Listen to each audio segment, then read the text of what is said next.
দিতার পরে 100 দিনের টাকা বন্ধ করে দিছে, ইন্দিরা আবাসের টাকা বন্ধ করে দিচ্ছে, রাস্তা তৈরির টাকা বন্ধ করে দিচ্ছে, চিঠি পাঠিয়ে ওঠে দেওয়া দরবার করে যে বাংলা 100 দিনের টাকা দেওয়া যাবে না, আবাস যোজনার টাকা দেওয়া যাবে না, রাস্তা নির্মাণের টাকা দেওয়া যাবে না। বাংলার মানুষের বলে ভাতে মারা হয়। তাহলে যারা বাংলার মানুষকে ভাতে মারতে চায় তাদের কথা শুনবেন, আর যারা বাংলার মানুষকে 5 কেজি করে বিনা পয়সায় চাউল প্রত্যেক মাসে দেয় তার কথা শুনবেন। আগামী দিন যদি তৃণমূল কংগ্রেস না থাকে, এই যে এলাকা বানাচ্ছেন ইন্দিরা আবাস, এই যেটা পাওয়া যাচ্ছেন এটা কোনোটাই থাকবে না। এই যতুলা প্রকল্প বললাম কেন, যে যেটা যেটা বিজেপি রাজ্য আছে, বাংলা বাদ দিয়ে তো বিহারেও বিজেপি আছে, আসামেও আছে, এই প্রকল্পগুলো কিন্তু সেটাই নাই। সেটা লক্ষ্মীর ভান্ডারও নাই, কৃষক বন্ধুও নাই, ছেলে মেয়ে সাইকেলও দেয় না, মোবাইলও দেয় না, 25,000 করে টাকা বিয়ের সময় দেয় না, বেটির পড়ারও দেখা দেয় না। এটা মমতা ব্যানার্জি দেয়।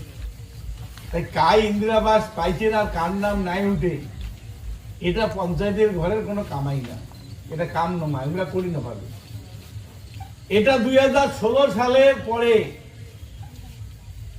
18 সালের পঞ্চায়েত নির্বাচনের আগে সার্ভে, সরকারি কর্মীরা বাড়ি বাড়ি এসে সার্ভে করছে, লেখি নিয়ে গেছে, তোমার সই করা কাগজ।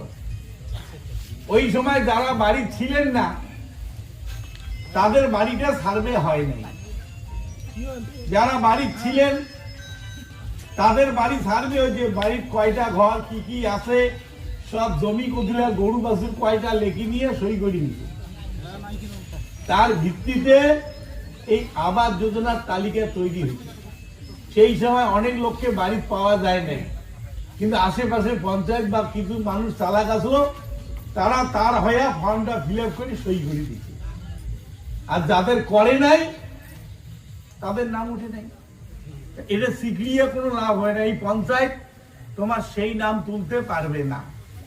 আগামী 21 তারিখ থেকে 31 তারিখ আবার দুয়ারে সরকার হবে।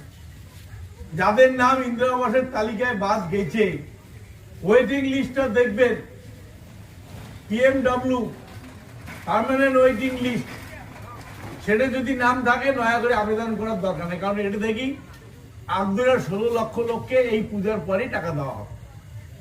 যাদের নাম ওঠেও নাই তারা 21 তারিখ থেকে দুয়ারে সরকার বসবে, 21 to 31